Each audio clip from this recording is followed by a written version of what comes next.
29 मार्च 2026 के दिन एक बड़ा महत्वपूर्ण परिवर्तन होने जा रहा है। आपकी पत्रिका के चौथे भाव में गोचर कर रहे हुए केतु देव अपना नक्षत्र परिवर्तन करने जा रहे हैं। अभी तक ये शुक्र के पूर्वा फाल्गुनी नक्षत्र में है। शुक्र आपके लग्नेश होते हैं, इनके पूर्वा फाल्गुनी नक्षत्र में गोचर कर रहे हैं और 29 मार्च तक ये यहीं रहेंगे।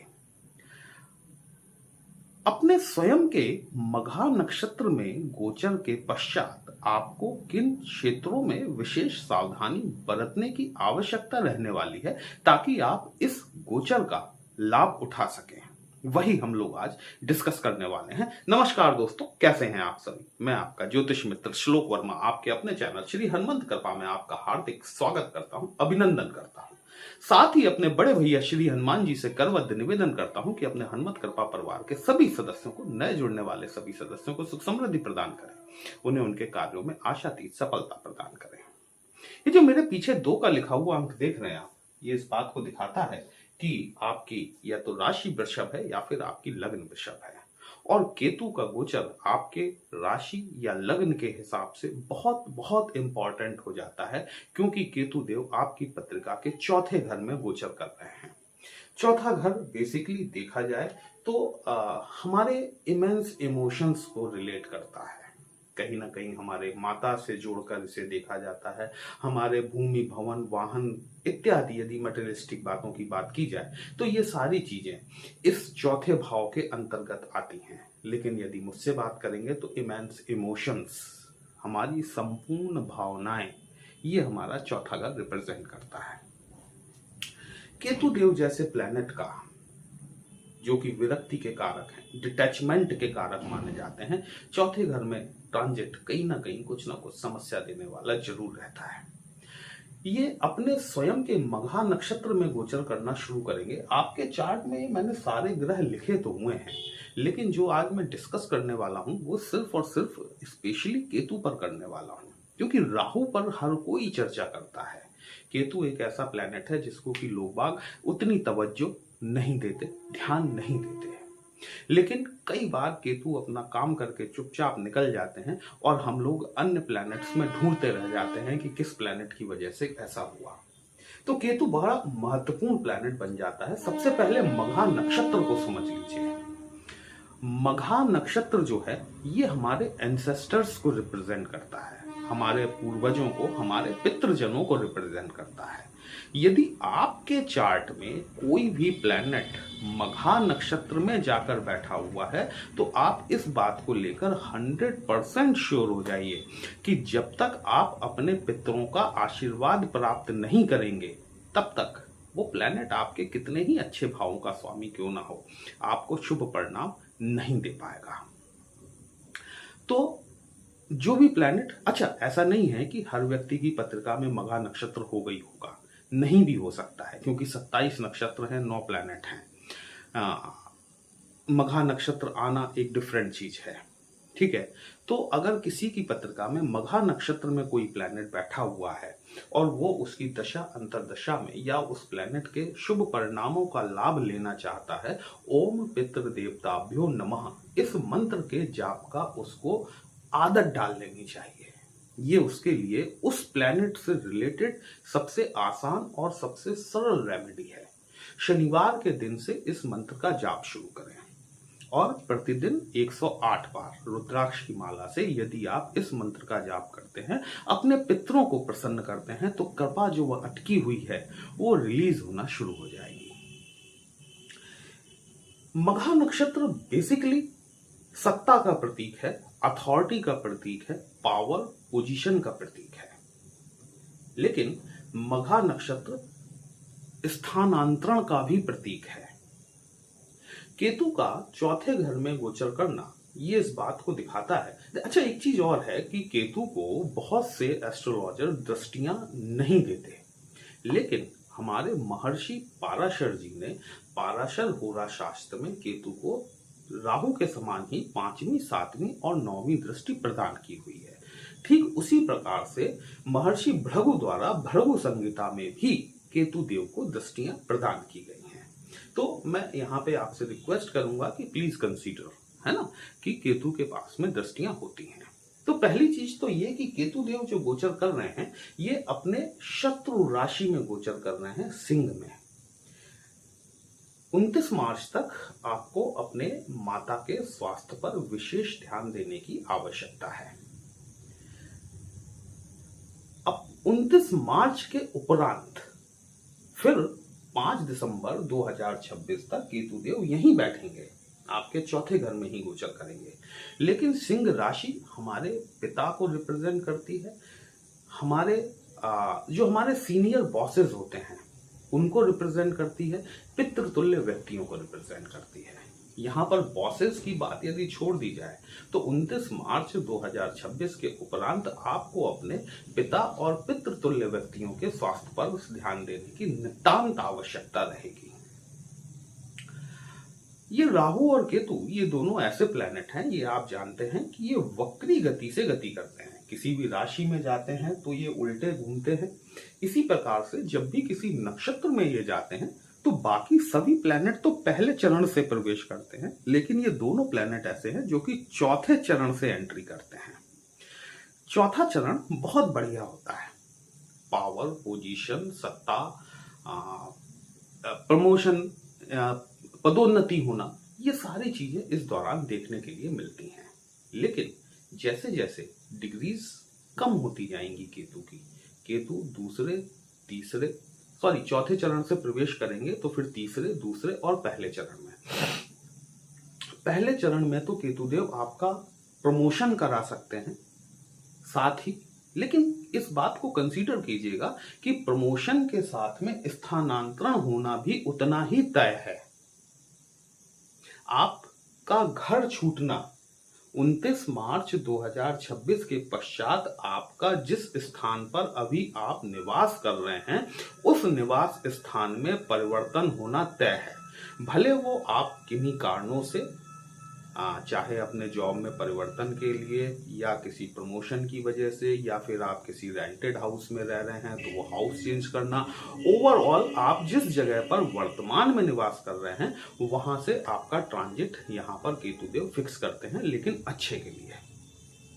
इसके पश्चात जैसे जैसे केतु देव की डिग्रीज कम होती जाएंगी, जैसे जैसे इनके चरण घटना शुरू होंगे, वहां पर आपको सावधानियां बरतने की आवश्यकता है। जैसे कि जब केतु देव तीसरे चरण में प्रवेश करेंगे, कहीं ना कहीं आपको हेल्थ रिलेटेड प्रॉब्लम देखने के लिए मिलेगी। सबसे मेजर इंपॉर्टेंट जो इस चरण का, जो केतु के इस नक्षत्र परिवर्तन का प्रभाव होगा, ये लगभग अक्टूबर 2026 से आपको देखने के लिए मिलेगा, जबकि केतु देव अपने मघा नक्षत्र के पहले चरण में गोचर करना शुरू करेंगे। वो टाइम आपके पिता, पितृतुल्य व्यक्तियों के लिए, हेल्थ के लिए विशेष फोकस करने वाला रहेगा, क्योंकि 0 डिग्री से 3.2 डिग्री का जो फेज होता है ये आपका मघा नक्षत्र का प्रथम चरण होता है। जब केतु की डिग्रीज घटते घटते अक्टूबर के आसपास लगभग 3.5 डिग्री के आसपास पहुंचेंगी, तब यहां पर आपको कुछ समस्याएं देखने के लिए मिल सकती हैं, जिनमें से दृष्टियों के आधार पर यदि बात की जाए तो केतु की दृष्टि जो है ये आपकी पत्रिका में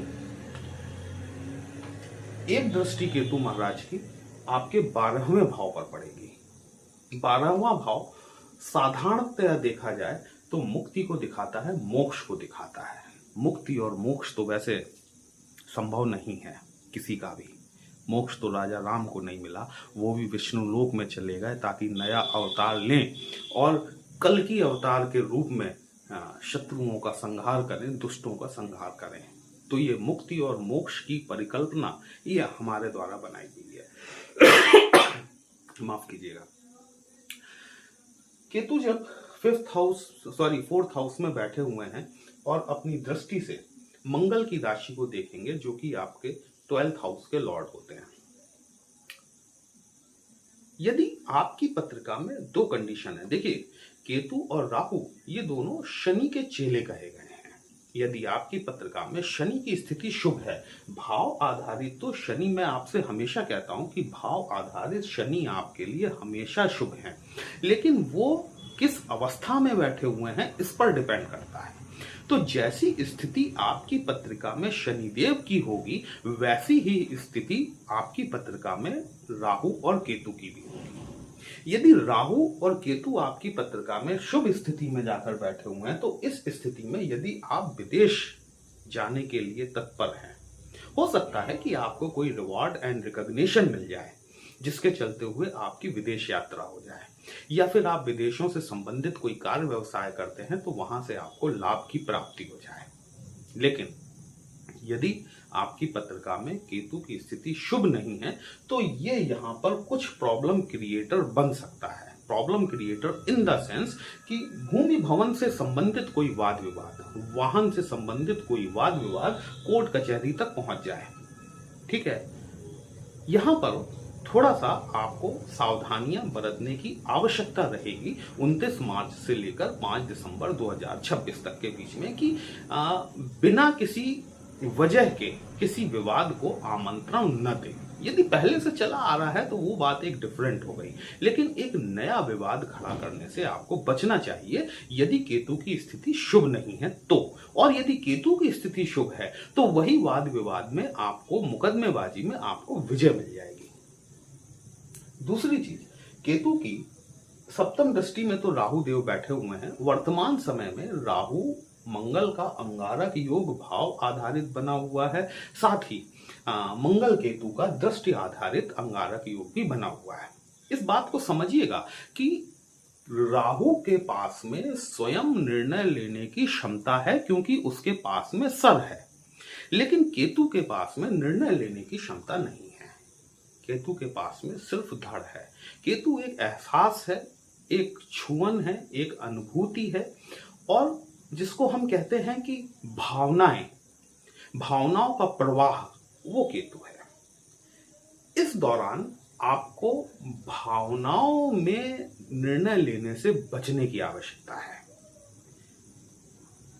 निर्णय त्वरित न लें, देखें, सोचें, समझें, स्पेशली अपने जॉब के क्षेत्र में, है ना, अपने कार्य व्यवसाय के क्षेत्र में उसको समझें और उसके पश्चात निर्णय लें। यदि आप भावनाओं के वशीभूत होकर कि मैं अपना घर नहीं छोड़ूंगा, मुझे सेम जगह पे ही नौकरी करनी है, मैं भले ये नौकरी छोड़ दूंगा लेकिन अपना जो मेरा जिस शहर में मैं नौकरी करता हूं उस शहर को नहीं छोड़ूंगा, ऐसी भावनाओं में फंसकर यदि आप निर्णय लेंगे तो वो निर्णय कहीं ना कहीं गलत हो जाएगा। केतु की एक दृष्टि जो है ये आपके अष्टम भाव पर पड़ेगी। ये दोनों ही भाव जो हैं, ये दोनों ही भाव आध्यात्मिक दृष्टि से, स्पिरिचुअल वे की अगर हम बात करें तो बहुत बढ़िया है, लेकिन दोनों ही भाव कहीं ना कहीं अगर केतु की स्थिति शुभ नहीं है तो किसी प्रॉब्लम को आमंत्रण देते हुए दिखाई देते हैं। अष्टम भाव को आयुष्य का भाव कहा जाता है, बहुत से लोग इसे मृत्यु का भाव भी कहते हैं। ठीक है, यहां मृत्यु का भाव मान के न चलिए, इसको आप आयुष्य का भाव ही मानकर चलिए। लेकिन मैं फिर कहूंगा कि पिता और पितृतुल्य व्यक्तियों के स्वास्थ्य पर आपको विशेष ध्यान देने की आवश्यकता यहां पर रहने वाली है। यदि आपका केतु ठीक नहीं है आपकी पत्रिका में, कुछ रेमेडीज आप कर सकते हैं। सबसे पहले तो आप इन दोनों हाउसेस को एक्टिवेट कीजिए। इसको एक्टिवेट करने का तात्पर्य इससे है कि आप थोड़ी सी साधना, थोड़ा सा मेडिटेशन, थोड़े से आध्यात्मिक स्पिरिचुअल हो जाएं। प्लैनेट से आप लड़ नहीं सकते। आप प्लैनेट के साथ में अपने कर्मास को जब अलाइन करना शुरू करते हैं तो वो प्लैनेट भी कहीं ना कहीं धीमे से आपके साथ अलाइन होना शुरू होता है। ठीक है, तो यदि आप स्पिरिचुअल पाथ पर थोड़ा सा आगे बढ़ते हैं, 5-10 मिनट का मेडिटेशन करते हैं, थोड़ी सी ध्यान साधना करते हैं, आप आज ये वीडियो आपको मिल रहा है, ये 9 देवियों का हमारे चैत्र नवरात्र का प्रथम दिवस है। यदि आपको पता है कि आपकी पत्रिका में केतु की स्थिति शुभ नहीं है, आप माता के मंदिर में एक तिकोना झंडा चढ़ाकर आइए, एक झंडा अपने घर पर लगाइए। यदि आप पंजाब साइड के कहीं रहने वाले हैं, दिल्ली साइड के, या फिर आप इस समय वैष्णो देवी जाने का विचार बना रहे हैं और केतु आपकी पत्रिका में शुभ नहीं है, निश्चित तौर पर आपको वैष्णो देवी जाना चाहिए और साथ में वहां पर झंडा अवश्य लगा कर आए। एक झंडा अपने घर के लिए लेकर आए, दूसरा झंडा वहां पर लगा कर आए। ओम केम केतवे नमः इस मंत्र का आप नियमित तौर पर जाप करें।